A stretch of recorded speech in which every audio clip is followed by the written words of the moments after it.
cargando a sus espaldas.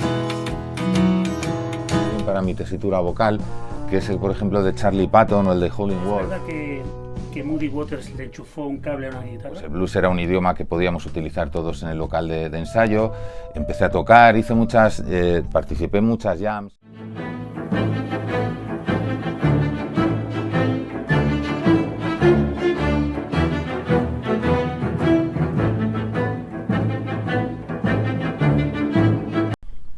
Hoy, en Los Hermanos Pollo, venimos ni más ni menos que al estudio, a la casa, al hogar, de nuestro nuevo hermano Pollo, que es el gran Lichis. ¿Cómo estás, Lichis? Pues bien, a gustísimo en casa, pues ya ves, me lo traéis aquí a domicilio.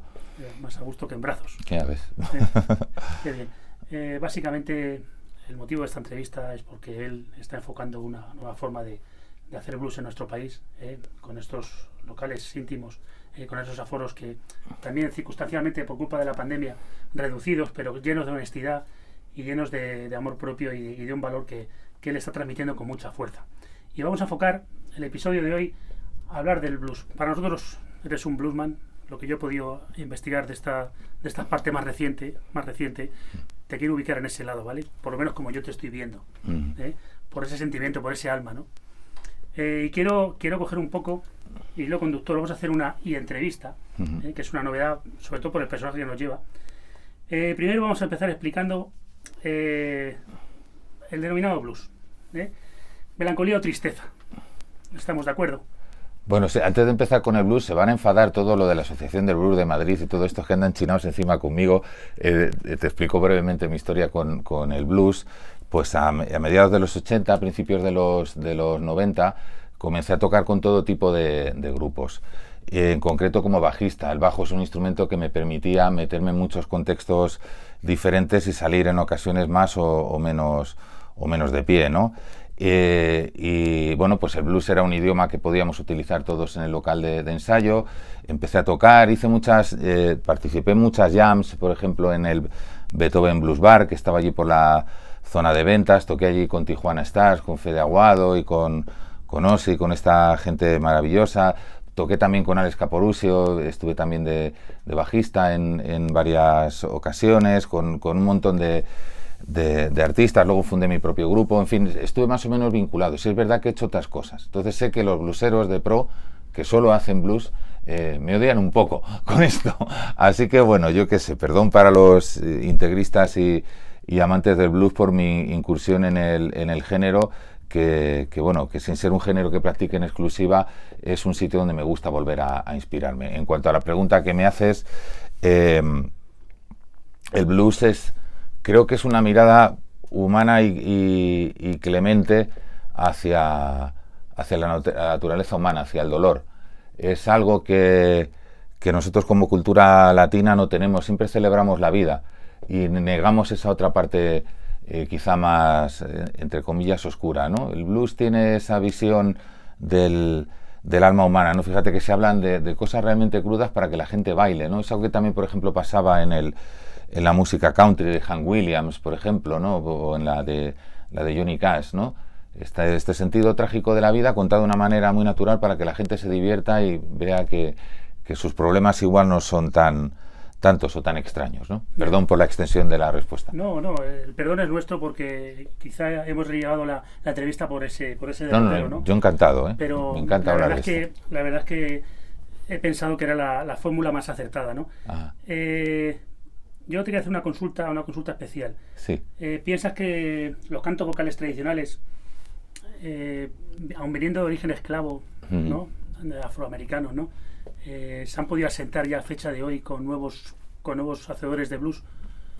Bueno, si hablamos de Madrid, que es la ciudad en la que yo me he desarrollado como músico y en la que crecí, a pesar de mi nacimiento en Barcelona, el blues en Madrid siempre ha gozado de una enorme salud, ¿no?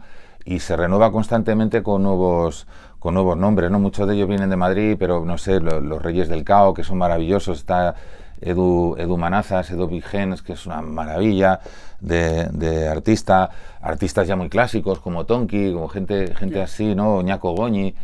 Ha habido aquí una tradición muy importante de de blues, ¿no? Ahora mismo Fede Aguado, que es un excompañero al que admiro muchísimo, por ejemplo la asociación de blues que hay en Vallecas, ¿no? Que agrupa a toda la gente que aquí se dedica a ello. El blues siempre ha gozado aquí de muy buena salud, ¿no? Quizá lo que no hemos sabido encontrar, ya que me hablabas un poco de la raíz, es si por ejemplo te fijas en otros estilos, ha habido una buena conexión entre, por ejemplo, que podía ser el rockabilly o el country cantado en castellano, o el rock americano, que bebe un poco del blues y del country para hacer un rock medianamente de raíz o más redneck.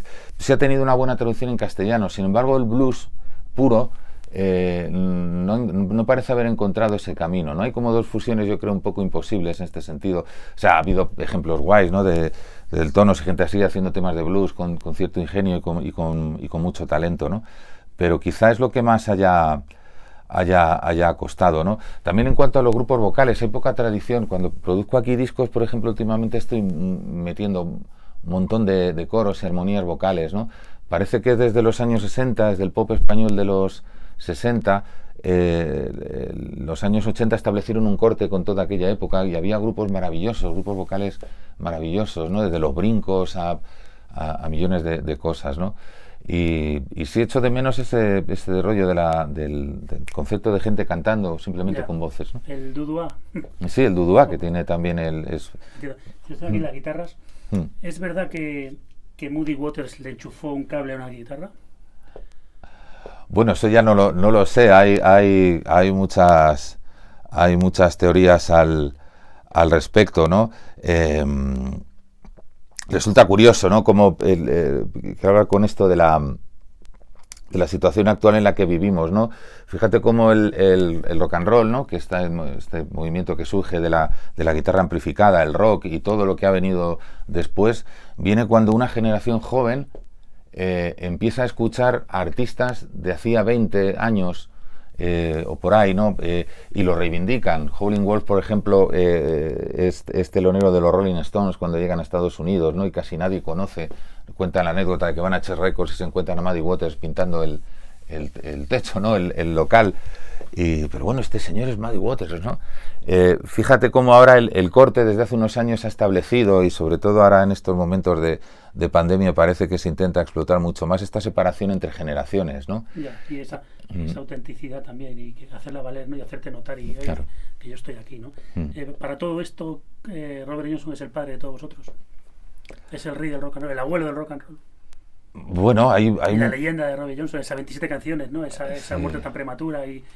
Hombre, es una maravilla, ¿no? Él creo que fue alumno de Charlie Patton. Hay un blues primigenio que es el que a mí me gusta porque es el que me viene bien para mi tesitura vocal, que es el, por ejemplo, de Charlie Patton o el de Howlin' Wolf. Howlin' Wolf, pues cuando es descubierto en los años, casi en los años 60, ya llevaba muchos años trabajando en el blues, así que es uno de los, podemos considerar, artistas primigenios, que tenían esa voz muy grave, porque el negro que cantaba un poco guay, con algo de técnica y tal, siempre era sospechoso de haber sido criollo, de haberse criado con los blancos, ¿no? Yeah. El blues puro era el del señor del campo, que claro, no tenía tiempo para trabajar, ¿no? Pero sí, evidentemente el primer mito rockero, entre comillas, ¿no? O el primer mito outsider, que los ha habido en el hip hop, en el jazz, en todos los estos, quizás ese primer mito sea Robert Johnson, ¿no? Sí, y que pretendía marcar su territorio, efectivamente, ¿no? Como, no sé si viste los 80 Warriors de Walter Hill, ¿no? Esas bandas que querían marcar, efectivamente, aquí estamos nosotros, ¿no? Sí. Pretender, yo creo que es como un Miró, lo ves en cualquier mundo y dices, este es un Miró, ¿no? Reconocible fácilmente, ¿no? Ajá. La acústica por el toque, ¿no? Sí. ¿Cuántas guitarras tienes en total? Pues pocas. Pocas, no muchas. He ido vendiendo algunas ahora con el tiempo porque sobre todo tengo muchas guitarras aquí en el estudio porque la gente no suele en ocasiones tener un buen backline para grabar. Entonces siempre procuro tener, ahora tengo casi la mitad de las que tenía hace 10 años, pero también requieren un mantenimiento y un cuidado que no puedo dar. Pero bueno, tengo unas 4 o 5 eléctricas, 2 o 3 bajos, un par de acústicas, o sea, comparado con otras colecciones es nada. Se ha preocupado Manos Pollo tenemos una luz fría, si emitía calor a la caja, ¿verdad?, de la guitarra. Sí. Realmente vive, que es lo que estamos hablando, ¿no? Almas, sentimientos, ¿no? Que es como el flamenco, como el jazz, ¿no? Efectivamente. Me llama la atención en el videoclip de Mesa para Dos, la guitarra que sacas, esa es guapa, tío. Esa me Sí. llama la atención. Esa la he tenido que la he tenido que vender, espero recuperarla algún día. Era una Gibson LG del año 56. Se la vendí a un amigo, además, que con muy buena intención me dijo, bueno, está aquí, de verdad, si algún día la quieres recuperar, la tengo. Era un guitarro muy especial. Se desafinaba mucho, tenía mucho tal, pero era una guitarra muy blusera, además de esta de caja pequeñita, y me encantaba. Ahora tengo la J200, esta típica que llevaba Elvis y Johnny Cash, la famosa Bigotes, que es todo un clásico, y esta Martin de 12, ¿no? Eres más de... Sí, seguimos en esa onda. ¿Más de Fender o de Gibson? Depende, me gustan las dos, mola tener los dos colores. Bueno, de hecho son los dos colores de referencia para cualquier grabación. Sí, mis modelos favoritos son estos. En bajo tengo también Gibson y Fender, me gusta mucho. También me gusta mucho Rickenbacker para algunas cosas.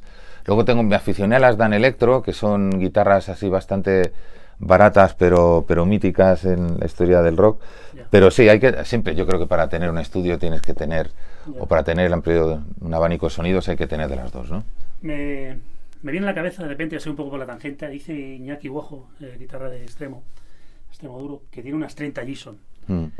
Y también igualmente me decía Robe que en cada habitación tiene una guitarra, pues cuando le viene el temario, ¿no? La inspiración con coger eso. el acorde, ¿no? Que bueno, no tener siempre tu herramienta a la mano, ¿no? Tener ahí esa... Sí. ¿Eh? Sí, a mí lo que me pasa es que, por ejemplo, para componer agarro el instrumento al final del todo. Suelo pasar más tiempo abstraído delante de un papel y pensando que nunca escribo letra y música por separado, ¿no? Para que un acorde me lleve una palabra, entonces más o menos pues ya vas construyendo la idea. Bueno, esto sería un do, esto un re bemol, tal, no sé qué, pum pum, y ya agarro el instrumento después, ¿no? Y de hecho me ayuda bastante no tener instrumentos a la hora de escribir, porque en cuanto agarro un instrumento ya quiero tocar, quiero estudiar, quiero sacarme cosas, ¿no? Entonces componer, que es un proceso más introspectivo, dejar pasar horas, lo suelo hacer alejado de un instrumento y sobre todo paseando. Me doy largos paseos por el campo con la libreta y luego llego a casa y ya agarro la guitarra o el piano y compongo, ¿no? Eso decía Paco de Lucía, que no sabía leer música, pero que él tocaba, que lo tenía ya genético, ¿verdad? Claro, bueno, pero él tenía una buena construcción, o sea, los flamencos lo tienen, ¿no? Saben lo que es una armonía, un modo menor, cómo se construyen los acordes, eso siempre está ahí, ¿no? Hay un argot, es impactante, que tiene una antena, ¿no? Y dice, yo tengo una antena que voy cogiendo, ¿no? De aquí de allá, ¿no? Qué grande, qué grande. Es una entrevista, estamos en su casa, no estamos en nuestro estudio y me tengo que apañar, ¿eh? I más D. Bien. Nosotros tenemos guitarras también en casa, afortunadamente, tenemos una firmada por Estopa y otra firmada por Tomate, en el Palo San Jordi. ¿Cómo fue tocar poquito a poco en las ventas con Estopa? Eso debe ser la hostia, ¿no? Pues bien, fueron muy majos invitándome, la verdad, mucho más majos de lo que soy yo, de lo que he sido yo con ellos, la verdad. Y bueno, fue divertido. Además era una época en la que nosotros ya llevábamos 2 o 3 discos con La Cabra Mecánica, me acuerdo, y Estopa había salido posteriormente y me acuerdo que las comparaciones eran como, bueno, habéis salido a rebufo de Estopa, ¿no? Y tal, esto era, a veces me daban gilipolleces en la cabeza con esa porquería. Pero bueno, lo pasamos bien. La verdad que son una gente encantadora, que tuvo además un momento de éxito y de conexión con un público como ha habido muy pocas en este país. Los he visto alguna vez también cuando ya hicimos lo de la Pandilla Voladora hace años, vinieron a tocar con nosotros. Alguna vez me los he encontrado en un tren o esperando un taxi y tal. Unos chavales encantadores, bueno, la verdad. Los hermanos Muñoz. Igualmente, sí, la próxima pregunta era esa, pero antes de nada, a través de la fusión, volviendo al blues otra vez, ¿te ves, por ejemplo, tocando con Jorge Pardo? No, madre mía. Uno tiene que saber también cuál es el nivel o sea, no el nivel. No, yo no establezco diferencias entre música jazz, música rock, flamenco y tal. No creo que haya estilos mayores o menores, pero sí hay estilos que te son más naturales o te son más, no digamos fáciles, ¿no? Sino pues eso, más naturales, más afines. Entonces a mí el jazz me encanta. De hecho tengo un montón de discos de jazz y lo escucho, pero no es lo mío, no es lo que siento. También me gusta mucho flamenco, tengo también otra colección ahí de discos de flamenco enorme, pero me gustan más como oyentes. En realidad siempre he notado que yo escucho canción de autor, o escucho sobre todo rock anglosajón, para mi desgracia o para mi fortuna, o escucho los Beatles y se me encienden cosas que conectan con partes de mí, que esto también lo hace, pero no es mi lenguaje a la hora de tocar, ¿no? Fíjate que argumentaban hace poco que mucha nostalgia de los Beatles era porque los alma mater, ¿no? John y Paul, habían fallecido sus madres, ¿no? Uh-huh. Y eso les había inculcado mucho Uh-huh. ¿sabes? Mucha sensibilidad, ¿no? A la hora de componer. Bien, la patrulla voladora. ¿La patrulla voladora crees que puede ser una coda flamenca? Aquello era una joda flamenca. Fue una joda flamenca en toda... Jairo, ¿no? Sí, Canijo, sí, éramos Mezcla, los Sex Pistols de la rumba, un poco, ¿no? Era Un rollo muy punky. de fase, ¿no? Sí, a ver, un poco a mí me liaron, me acuerdo que me dijeron que íbamos a quedar a componer, que yo iba a ser un poco como el G5 que hicieron en su momento con Kiko, porque por eso me llamaron, me iban a llamar para el G5, pero al final agarró el bajo Jairo. Y bueno, fue una cosa bastante puncarra, divertida, supuso para mí ya como el broche final y definitivo a una parte del repertorio de La Cabra Mecánica, que allí acabó y ya murió, ya dio todo. Ya. Fue, digamos, una banda breve, ¿no?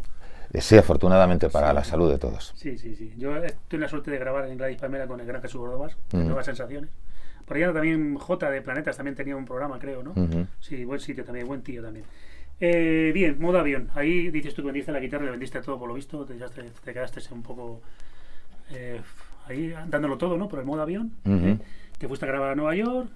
¿Cómo es el músico americano?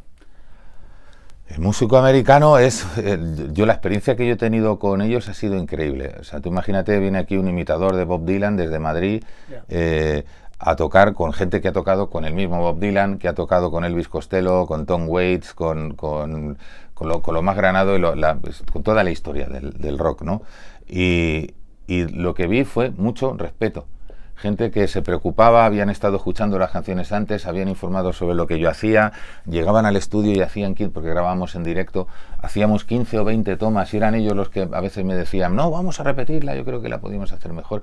Vi un entusiasmo y un amor y un respeto por el trabajo que poco a poco parece que también está empezando a estar aquí, sobre todo lo veo en las nuevas generaciones, que me inspiró muchísimo y me cambió definitivamente y creo que para mejor. Para mejor, desde luego.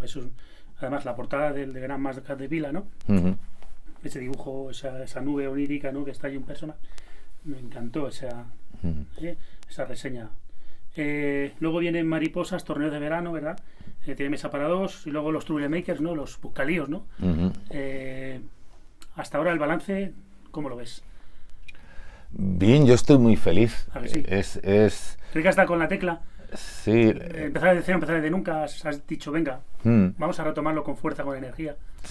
Sí, porque por una parte había dos cosas. Una, liberar una parte personal que afecta, claro, a lo musical, que era que ya me pesaba como un piano de cola, ¿no? Todo lo que significaba La Cabra y todas las consecuencias, ¿no?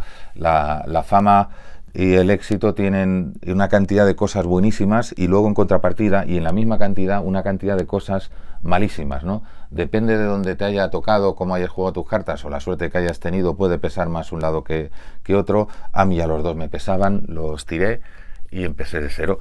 Y la verdad que estoy muy contento. Sí, es verdad que evidentemente tengo que trabajar el cuádruple o el quíntuple de lo que trabajaba antes. Pero, y esto me importa recalcarlo, lo que he hecho ha sido volver a lo que hice muchos años antes de hacer La Cabra. Yo con La Cabra el éxito lo alcancé ya con 30 años, ya con el tercer disco de La Cabra. Y yo anteriormente me había dedicado a tocar en bares y en sitios y coger mi bajo y mi ampli, irme a tocar a no sé dónde, a hacer 7 bolos a la semana para vivir, a tocar con todo tipo de bandas y repertorios diferentes. He vuelto un poco a este punto en el que empecé. De hecho, los años de éxito de La Cabra Mecánica fueron 1 o 2 o 3, ¿no? El resto ha sido esto. Entonces, este es el terreno que conozco. El de hacer discos, tocar para mí, tocar para otros, hacer música y trabajar. Eso yo creo que es el éxito y sobre todo sentirte reconocido más que aplaudido, ¿no? Y sobre todo reconocerte a ti mismo en lo que estás haciendo. Ah, bueno, estoy aquí, soy yo, este es el terreno que domino, y no es tampoco fácil, pero me es más fácil saber dónde estoy aquí, ¿no? Los conceptos. Tengo una pregunta para orientar a toda nuestra audiencia, ¿no? Dicen, según la revista Rolling Stone, las 5 mejores canciones, ¿qué pasa más o menos? What They Say de Ray Charles, ¿no? Smells Like Teen Spirit de Nirvana, Hey Jude, Johnny B. Good, ¿no? También de Chuck Berry, y la última, la Good Vibration de los Beach Boys. Dentro de esos 5, ¿por dónde tirarías? Pues por todo. Yo es que, ¿sabes qué me pasa? Que odio los rankings por una cosa. Yo tengo una frase en una canción que está muy feo esto de autocitarse, pero lo voy a hacer, ¿no? Sí. Que en Ruido tengo una frase que cambiarán los discos que cambiaron mi vida, ¿no? Cuando estás sumergido en la música, a mí me resulta muy difícil. Es evidente que soy muy fan de Beatles y de Dylan, ¿no? Si tuviera que irme a una isla desierta con esas 2 discografías, estaría cumplido, eso es verdad, pero me perdería un montón de cosas que me encantan. Me perdería a Leonard Cohen, me perdería a los Wilco, Ryan Adams, no lo sé. Hay tantas canciones y sobre todo alguien que se pasa, bueno, lo habéis visto cuando estoy aquí, cuando no estoy grabando o tal, mi manera de estudiar es cogerme partituras completas de discos, mirar el bajo, la batería, los coros, la letra, todo, y emocionarme y meterme dentro de las canciones. Entonces hay tantas canciones buenas que en ocasiones, cuando estoy muy bajo, me hacen replantearme qué cojones estás intentando hacer con la enorme cantidad de canciones increíbles que hay, ¿no? Entonces, no sé, me quedo con tantas cosas que no sabría elegir. Cada vez que me dicen cuáles son los 10 discos que más tal, es que no sé qué decirte. ¿Cuáles fueron los 10 discos que más me influenciaron con 14, con 30, con 40, ahora con 50? No lo sé, hay muchas cosas, ¿no? Ya, entiendo. Pues ese es el amigo Lichis que nos ha contado efectivamente todo lo que está haciendo entre manos de esa guitarra, y entre manos de esa composición que le acompaña y que te va a acompañar mucho tiempo, y nosotros queremos que te siga acompañando. Igualmente, nosotros hacemos una pregunta a nuestros invitados, que es una pregunta, si sigues el canal, nuestros invitados lo saben, que es la pregunta de Lorian. Somos aficionados al cine. Ajá. Por cierto, otra lista, hombre, me vas a perdonar. Las mejores películas de la historia del cine son El Padrino, El Mago de Oz, y luego a continuación viene Pulp Fiction, viene Cadena Perpetua. Si tuvieras que poner una canción para ellas, ¿qué canción sería? Ciudadano Kane. Mira, hay... ¿O para quién o mejor dicho, sí, tu forma actual de ver las cosas, ¿con qué encajaría? ¿Con qué clase de película? ¿Con un drama, una comedia? ¿Cómo te ves ahora mismo? ¿Te ves sentimiento, te ves sufrimiento, te ves dolor? ¿Cómo te ves? Es que con el cine me pasa exactamente lo mismo que con la música o con la literatura. Me gusta mucho ver cine. Soy muy de Stanley Kubrick, que me parece el menos, quizá el menos musical, o si tiene algo que ver el musical, como el más clásico, ¿no? Y tal. Pero sí es verdad que hay una serie eso resulta muy gracioso. Hay un clímax en la música que tiene que ver con el country, o por ejemplo ese rollo así tipo Chris Isaac de Grandes Tal, que suena muy cinematográfico en Tom Waits, ¿no? Cuando escuchas algún tipo de música, siempre hay un carácter que alguien dice, esto suena como muy a cine, ¿no? Lo cual me parece maravilloso, ¿no? Sí, la pregunta de Regreso al Futuro. Lichi, si tú tuvieras la oportunidad de viajar al futuro o al pasado, ¿no? Con este DeLorean magnífico, ¿con quién personaje muerto, vivo, te gustaría tocar una canción, un temita? Vamos al escenario los dos. Vamos a hacer un bis ahí. Madre de mi vida. Usted y yo.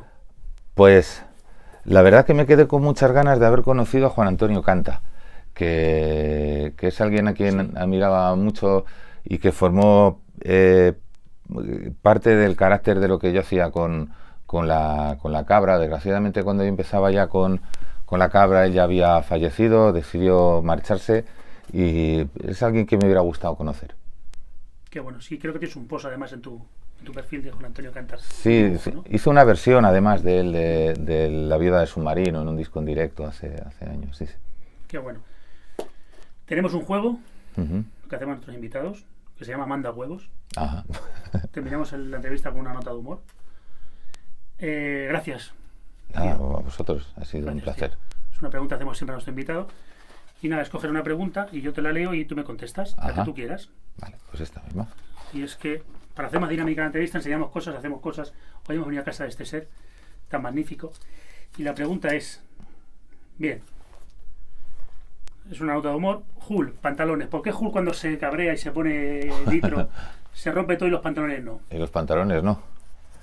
Pues porque en la moral americana está muy mal visto decir un taco que se te vean las partes nobles, pero sí volverte un tipo violento, agresivo, destrozar a alguien o usar armas de fuego no está tan mal visto, ¿no? Ponen un pitido en los tacos y siempre algo donde no se vea el tal, pero luego puedes pasear con un Kalashnikov por la calle, comprar un Kalashnikov en una tienda de fruta y defender la violencia y que haya 40 muertos en una escena de 3 segundos en el cine. No sé. Supongo así, que tiene sí, que ver con eso. Es así. Este es el amigo Lichis. Gracias. Nada, a vosotros, ha sido un placer. Ya sabéis, hermanos Pollo. Suscribiros, campanita, comentarios. Y este es el regalo de los hermanos Pollo, que es nuestro cuaderno, que es donde creemos y queremos que escribas tus canciones. Ah, mira, me viene tus letras. soy muy de cuadernos. Mira, ves, tengo aquí Y tus estos cosas. de tal, me encantan los cuadernos. Lo sé. Pues guay, genial. Y un placer. Muy bien, yo os mandaré una foto. La primera que escriba aquí, Saludo. os la mando. Coronavírico. Muy bien. Y gracias. A ti, majo.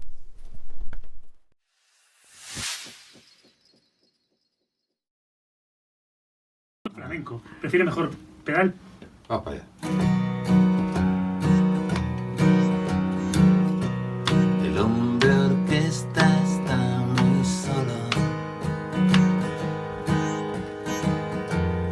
cargando a sus espaldas. Quiere un aplauso, quiere un cogollo, quiere pagar sus facturas. Como todos los demás, aspira a estar a la altura. El hombre enamorado del amor está muy solo, como todos los demás. Caza aguaceros, compra oro, teme pagar la factura, como todos los demás.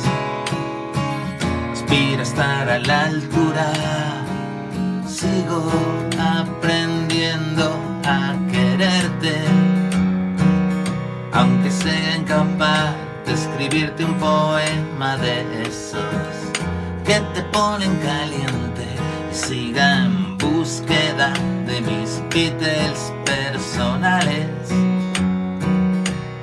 Ay, mi mind, yo me miro sin ti. Oh, oh, oh. Es un cachito. Sí, señor. Un placer, hermano Pollo. Gracias, Lichis. A vosotros. Qué grande.